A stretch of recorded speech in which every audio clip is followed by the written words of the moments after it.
کوئی بھی اتنی جلد معاف نہیں کرتا، ماں بھی اتنی جلد اپنی اولاد کو معاف نہیں کرتی جتنی جلد بندوں کو اللہ معاف فرماتا ہے۔ بلکہ جو صغائر ہیں وہ تو بغیر توبہ کے ہی معاف ہوتے رہتے ہیں۔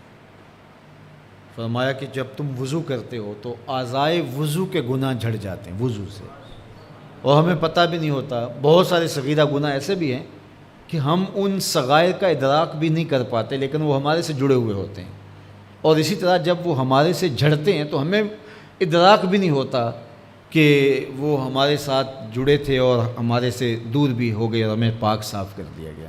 ایک نماز سے دوسری نماز تک کا وقت درمیان کے اندر ہونے والے گناہوں کا کفارہ ہے۔ ایک جمعہ دوسرے جمعے تک، ایک رمضان دوسرے رمضان تک گناہوں کا کفارہ ہے۔ تو یہ اللہ کی کرم نوازیوں کے رنگ ہے۔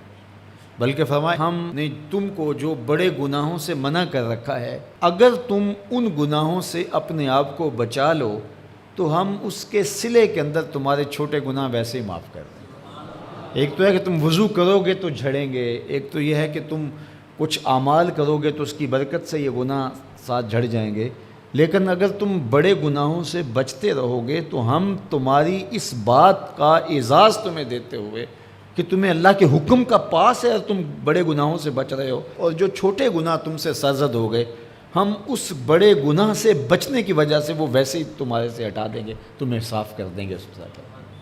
یہ کتنی کرم نوازیاں ہیں۔ اور اگر تم نیکیاں کرتے ہو تو نیکی بھی تمہارے گناہ کو مٹا دیتی ہے۔ اللہ کے محبوب علیہ السلام نے جو 3 وصیتیں کی تھی تو ان میں سے ایک وصیت یہ تھی کہ گناہ تم سے سرزد ہو جائے تو اس کے بعد تم نیکی کرو۔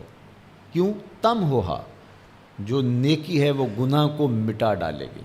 یہ کیسا اس کا الوہی انتظام ہے کہ ہمارے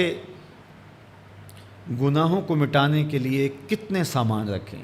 چھوٹے گناہ سرزد ہو گئے ہیں تو وضو کرنے سے، نماز ادا کرنے سے معاف ہو گئے، صدقہ کرنے سے معاف ہو گئے، کسی کو مسکرا کر ملنے سے معاف ہو گئے، رستے میں پڑی ہوئی چیز ہٹا دی تو اس سے معافی ہو گئی، دروشی پڑا تو گناہ معاف ہو گئے اور خطائیں دھل گئیں اور درجات بلند ہو گئے، اور نیکی کی تو ساتھ گناہ بھی معاف ہو گئے۔ تو باقی رہی بات کہ کبیرہ گناہ، بڑی بڑی باتیں، تو شرک سے بڑی بات تو کوئی نہیں ہے، سب سے بڑا گناہ تو شرک ہے، لیکن اگر بندہ توبہ کر لیتا ہے تو اللہ شرک کو بھی معاف کر دیتا ہے۔ ایمان شرک سے برات کا اظہار ہے تو شرک بھی معاف ہو گیا، ورنہ شرک معاف نہیں ہے، اور باقی کبائر بھی توبہ سے، رجوع اللہ سے معاف ہو جاتے ہیں۔ یہ کتنی اس کی کرم نوازیوں کے رنگ ہیں کہ اس کے حضور جب آپ آ جائیں اور اپنی معذرت پیش کر دیں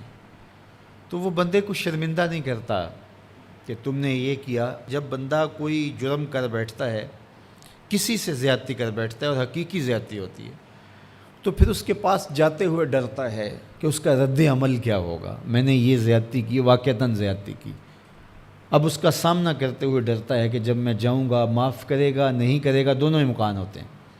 پھر معاف کرے گا تو کتنا رگیدے گا، مجھے کتنا احساس دلائے گا، اور اس کے بعد معاف کرے گا تو بندے کے قدم اٹھتے بھی ہیں، اور کئی وسواس اس کے ساتھ جڑے ہوئے ہوتے ہیں کہ معافی ہوگی یا نہیں ہوگی، اور میری تذلیل ہوگی یا میری کیا صورتحال ہوگی، کسی سے بھی معافی مانگتے ہوئے۔ اسی لیے لوگ اڑ جاتے ہیں، بعض اوقات وہ جانتے بوجھتے ہوتے ہیں کہ ہم نے یہ زیادتی کی ہے، اپنے بھائی کا دل دکھایا ہے، حق مارا ہے، زیادتی کی ہے، لیکن وہ اس احساس سے بچنے کے لیے تو پھر آہستہ آہستہ آہستہ آہستہ وہ اس کے عادی ہو جاتے ہیں۔ لیکن آپ اور میں گناہ کرتے ہیں تو گناہ کرنے کے بعد جب خیال پیدا ہوا کہ معافی مانگنی چاہیے، تو جب ہم وضو کر کے قدم اٹھاتے ہیں توبہ کے لیے تو ہمیں کوئی ایسا وسوسہ نہیں ہوتا کہ وہ معاف نہیں کرے گا۔ بلکہ حضرت داتا گنج بخش علی حجویری علیہ رحمہ کشف المعجوب میں ایک بزرگ کا قول نقل کیا کہ جس نے توبہ کی اللہ نے اسے معاف کر دیا۔ تو پھر ایک دوسرے بزرگ کا قول پیش کیا، کہا نہیں، ایسا نہیں ہے کہ جس نے توبہ کی اللہ نے اسے معاف کر دیا، بلکہ یہ ہے کہ جس کو اللہ نے معاف کرنا تھا اس کو توبہ کی توفیق دے دی۔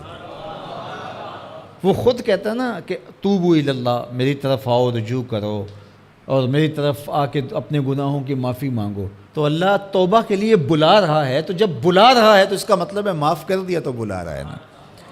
اب اگر اس کے باوجود بھی کوئی نہیں آتا تو پھر اس کی حماقت اور اس کی بے وقوفی ہے۔